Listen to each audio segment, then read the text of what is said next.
Alright, I gotta get this quick revelation down. Can't believe it. So we're on the Gematria calculator, and I want to show you something real quick so I can show you another thing. So for instance, the words rapture watch here in English Gematria equal 924. You see that? But rapture watch in simple Gematria equals 154. So English Gematria is just simple Gematria multiplied by 6. Okay, so every time something equals 154 in simple Gematria, it's always going to equal 924 in English Gematria. Okay, that's how those two work. Now watch this, what I wanted to show you, okay? I've been showing you guys that we are in the biblical year 5995, and 2030 is year 6000. And I showed you how secret that was revealed to me was 5 times 9 times 9 times 5. You get 2025. You can only do that with this year. And God left that there for us. But this is what I wanted to show you. Not only that, but when you take the year 5995 and add it, 99 plus 55, right? 99 plus 55. Good. Look. You get 154. What did I say about simple Gematria, English Gematria? Anything in simple Gematria that equals 154, you multiply it by 6, and you have English Gematria. Look, 924 out of the year we're in. You see that? You see, even the year that we're in is pointing to the date 924. Look, we're in year 5995. If you take 99 and add it to 55, you see it there, 2 9s, 2 5s. 99 plus 55, it equals 154. Multiply it by 6, it's 924. And I showed you guys already that number, 5995, the year we're in, is a whole lot of things, right? Because you have two 45s there. 5 times 9 is 45, so you have 45 and 45, right? 5 times 9 is 45, 9 times 5 is 45. But if you take 2025, add it to 2520, you get that 4545. There's all kinds of mysteries in that number that are a dead giveaway for this year. Now going back to how it equals 924, the crazy thing is 5995, the year that we're in biblically, it's not only 924, but it's 2 14s, right? Because 5 plus 9 is 14, right? 5 plus 9 is 14, and 9 plus 5 is 14. So you have 924 and 1414 in that number. Why? Because guess what? 924 is on December 14th. I can't even believe these things myself, man. It's just too amazing. Kislev is the 9th biblical month. Kislev 24, 924. 2025 falls on Sunday, December 14th. There you go. Okay, but this is insane. So 5995 times 2. Look at that. Now you get 911 in reverse. 9911. Dude, are you serious? So you get 924, which is 911 if you start from the full moon December 4th instead of the sliver moon. I mean, this is insane. I just did this calculation right now and realized what it was. Alright, now switching subjects to Kirk Cameron. Most of you guys know who Kirk Cameron is. It's interesting to me that his name, Kirk, means church, just like Charlie Kirk Church, and these guys ended up being major spokesmen for quote-unquote the church, right? But Kirk Cameron's story is, well, he was an atheist, and, he was the movie star, and then all of a sudden he got saved. Yeah, I don't really believe that because, his name already means church. It was probably all a big setup. Most of these guys that are popular, that are millionaires, that are basically spokespeople for the church are double agents. They know what they're doing. They're doing things on purpose. And the reason that I say that is because now Kirk Cameron is coming out and denying that people are eternally consciously tormented in hell if they die unsaved. So he believes in something called annihilationism now, where when they die, they just die and there's no more consciousness and they don't exist. So that's what he believes. Clearly, the Bible goes against this, but I'm going to play a clip from him so you guys could hear him say what he believes in his little petty arguments. And then I'm going to show you a clear scripture that most people don't go to that totally disproves everything he's saying. Yeah, what's your opinion on this?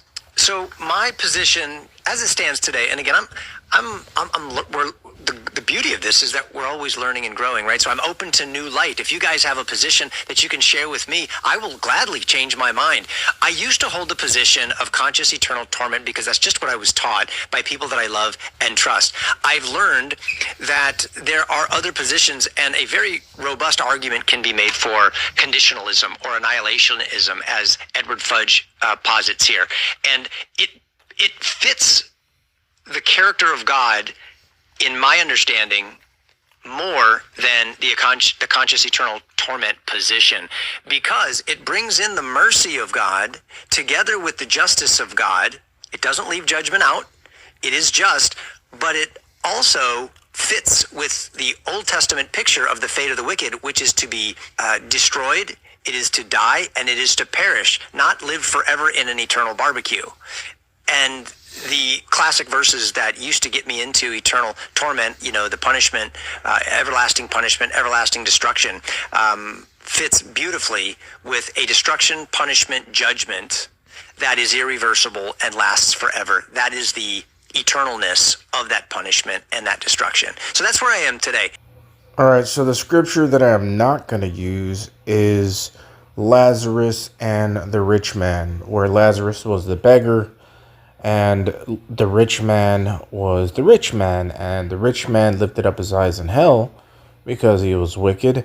And Lazarus, when he died, he was carried away by the angels to paradise, because people say, well, that's a parable, meaning that it's not a literal story, it's just something to teach us. I would strongly disagree with that. In fact, 100% disagree with that for many reasons, but I'm just telling you why I'm not using this story.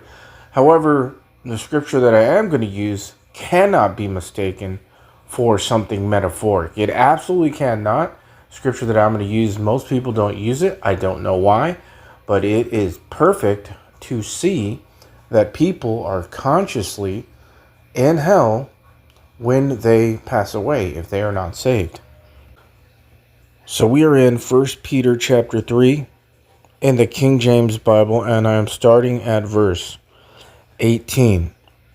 For Christ also hath once suffered for sins, the just for the unjust, that he might bring us to God, being put to death in the flesh, but quickened means made alive, but quickened by the Spirit, by which also he went and preached unto the spirits in prison. Oh, there's spirits in prison, which sometime were disobedient, when once the long-suffering God, here's the key, long-suffering of God, waited in the days of Noah. There's your time marker. Well, the ark was a preparing, wherein few, that is 8 souls, were saved by water. Now, do you see that when Christ died in the flesh on the cross, he was made alive in the spirit, and he went to a prison to speak to the spirits that were disobedient from when? The days of Noah, which was thousands of years before the cross. You see that? That is all literal. That is not parabolic, not metaphoric, not allegoric. That's all literal, because Christ's death on the cross was literal. And the rest of this story is all literal. God's not going to make part of it literal. Oh, and then the other part. So clearly, Kirk Cameron, when you listen to him talk, he is leaning on his own understanding, leaning on his feelings, saying, well, annihilationism just sounds, more like the character of God. What he means is it's softer, right? Like it's nicer.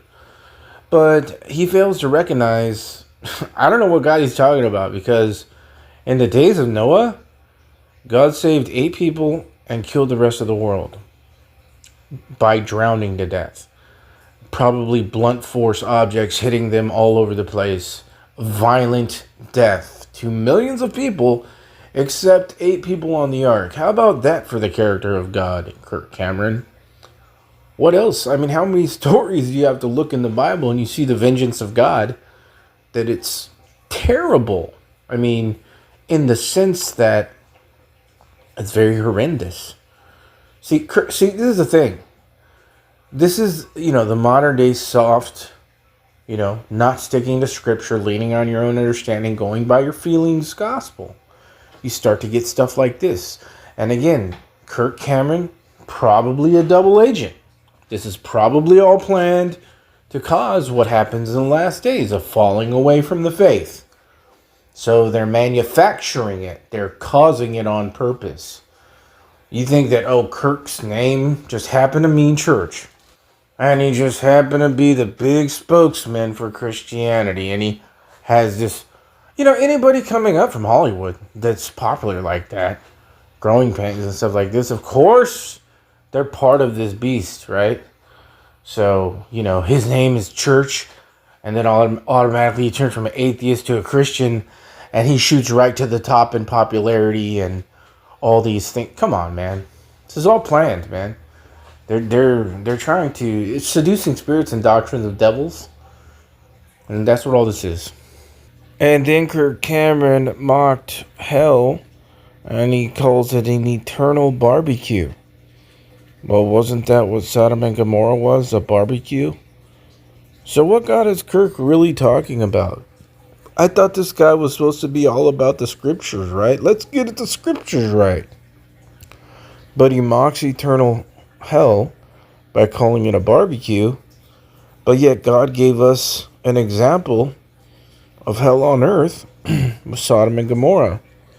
How does Kirk feel about that? What about the character of God right there? He burned people alive. I mean, these guys, man, they're no good.